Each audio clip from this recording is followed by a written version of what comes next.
Hello and welcome along to this mini episode of the UCAS International Podcast with me, Robbie James, and in today's episode we are going to be talking all about how you can help support someone during the application process. And to do it, I've got two wonderful guests alongside me returning to the UCAS International Podcast from University of Aston. Anisha Palmer, welcome back to you. Nice to have you on. How are you? I'm very well, thank you. How are you? I'm grand, thank you very much indeed. Simon Lewis also joining us, first timer making his debut on the podcast from the American School in London. You're one of the university advisors there. Welcome along, Simon. Thank you so much. Great to be here.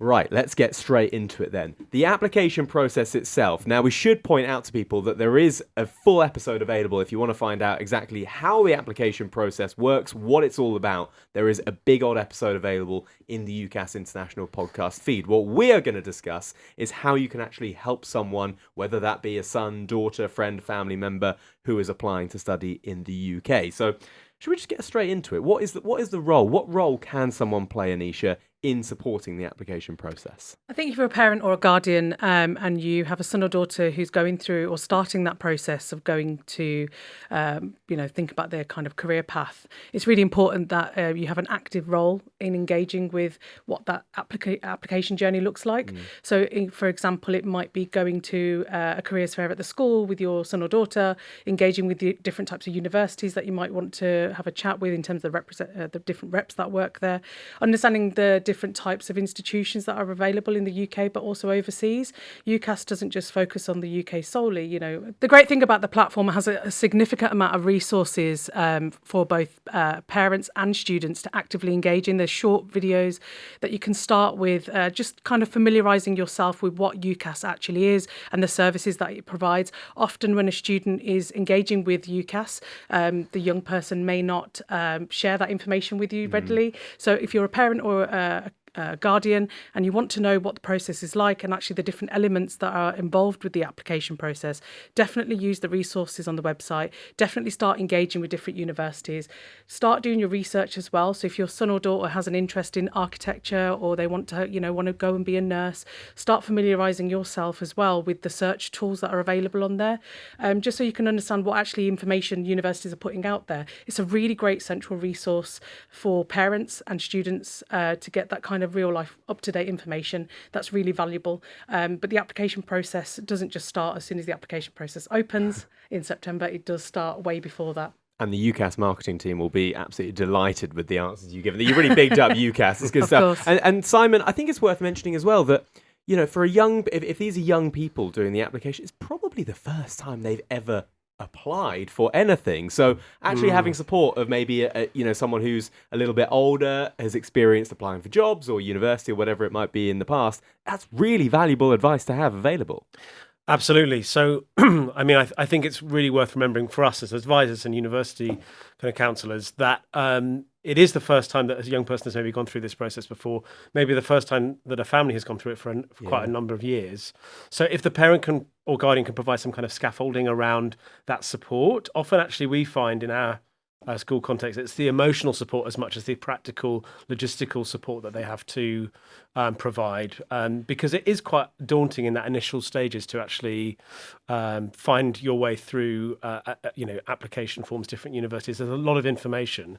So UCAS university websites are often a really good starting point for doing your research. And I think asking open-ended questions as parents or guardians to kind of provoke interesting responses from students about, for example, what kind of things interest them. I think the main difference for an international parent perspective is the UK is very specialised. So students really have to have some idea of the kind of areas that they might want to focus, because obviously your personal statement, covers all 5 courses that you're applying to. So that sort of emotional support you mentioned there, is that actually sort of trying to get whoever it may be to look sort of a bit more inwardly and try and get them to sort of find out more about themselves through their responses to your questions? Is that sort of what you mean? Yeah, I think so. I mean, the schools should provide some of that support as well. So they should potentially be having things like career days or subject exploration days. That's something that we do at the American school. We have both of those things.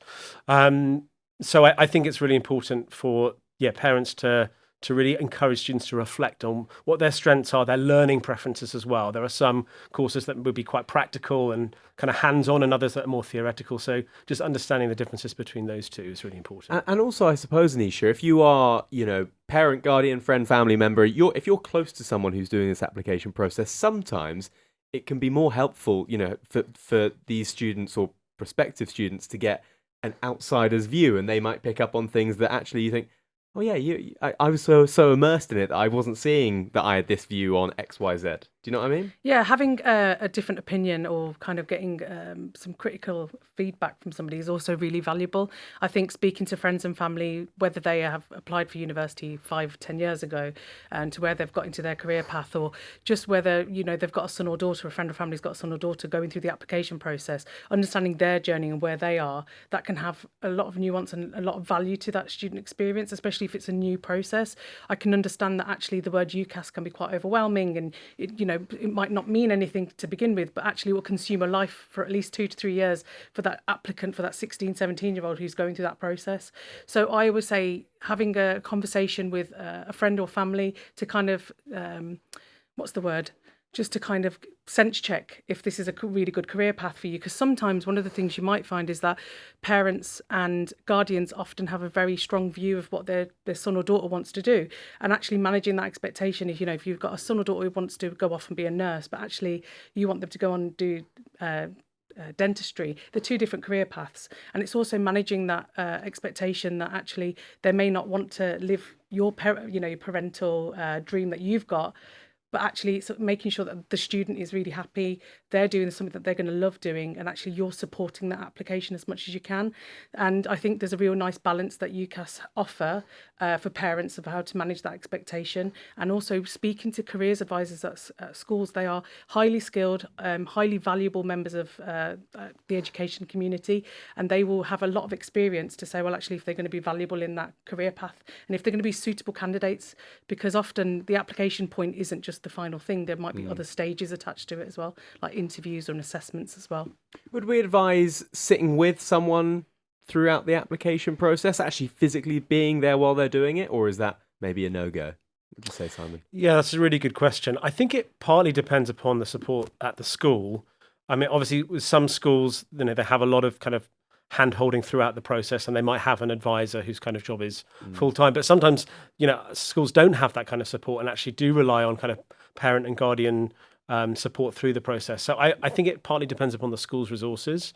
I think I'm just thinking about the kind of space within the process and allowing the student space to kind of navigate this stage of their education. And part of that, I think, is modelled in the way in which they approach the UCAS form itself. I think being sort of somewhere in the background to go to for questions and resources is a really good place for a parent to be. Maybe not walking through every aspect of the process initially, but being someone they can fall back on if they get stuck.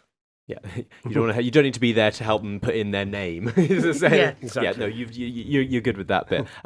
What about you mentioned interviews there, Anisha? That's a good point. Like, would you advise doing mock interviews with people sitting there? Because again, it's probably the first time that these students, if depending on their age, that they've been through that process. They've never done an interview before. Yeah, and that's a valid point. Like when you're going through the application process, there are some universities that you might apply to that will have an entrance exam, or there might be part of a clinical set of courses where you'd have to do an MMI, for example.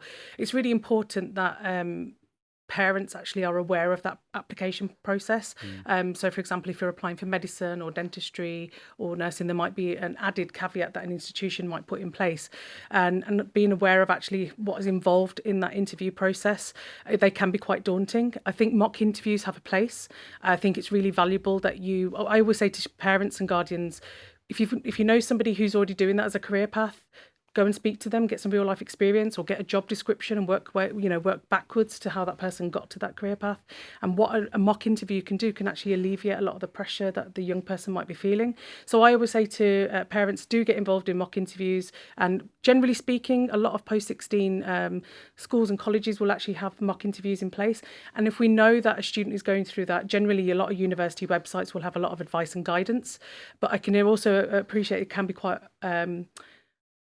intense because there's so much information out there. Go to credible sources to get that information, whether it's the UCAS website, but also look at the university website, because there might be specific nuances about the application process that you may need to be aware of. So yeah, mock interviews, definitely worthwhile, but don't get too consumed and do so many. Limit how many that young person does, because it can be quite overwhelming. Yeah, 5 rehearsals in a day, probably a bit too many. Well, actually, that leads us on nicely to, we've done a few of the things you maybe should do if you're trying to support someone. What would our red flags be? What should we try and avoid if we're trying to support someone on their application process? Well, I think parents shouldn't be writing the personal statement. It's really important in terms of the integrity that the student is writing the personal statement and it's their voice. University admissions officers are really experienced in identifying who's actually written from their own perspective and when a parent is getting involved. So as a parent or guardian, please don't do that. Let the student have the space to find their voice and let their enthusiasm come forward through their personal statement. That's just really important. So that's one of the things that parents maybe shouldn't do. I think students often take their cue from parents about kind of the value of the institutions to which they're applying. I would say as a parent, be open-minded about, the huge array of really high-quality courses in universities in the UK. Just because you may not have heard of it before, it doesn't mean that it's not a good option. So be informed in your choices and encourage your student to explore, because ultimately it should be a joyful process of exploration and not one that's very kind of narrowly focused on a few kind of brand name universities, rather than actually kind of seeing the full range of what's out there. Anisha's red flags go. Yeah, as I say, just to complement what Simon said, be really open-minded to the weird and wonderful courses that are available. There's one institution where you can go and do golf management, but pretty much every university offers business and management. So it's kind of being really open to really niche subjects and actually what can come from that, but also being mindful actually the strengths that your young person has and actually where they're going to actually fit in. There are 135 plus institutions in the UK offering so many wonderful courses, and it's just making sure that, your son or daughter is going to be the right fit for that university.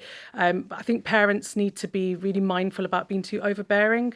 It's really great seeing parents really engaged with the application process, but sometimes stepping back and allowing that young person to do their own research, coming to you when they're ready to go to an open day, when they're ready to start the application process, sense checking their personal statement.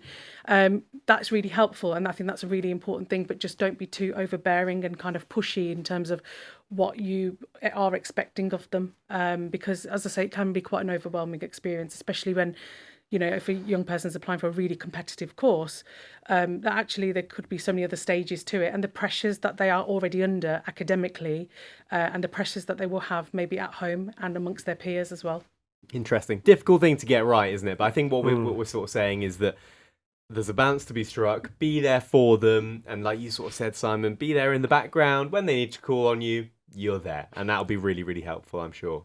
Very good stuff indeed. Anything else? Were you going to add something else, Anisha? I wasn't, no. You weren't? Oh, I thought you were prepared to go in. I thought you were going to do my outro for me, but no, don't worry.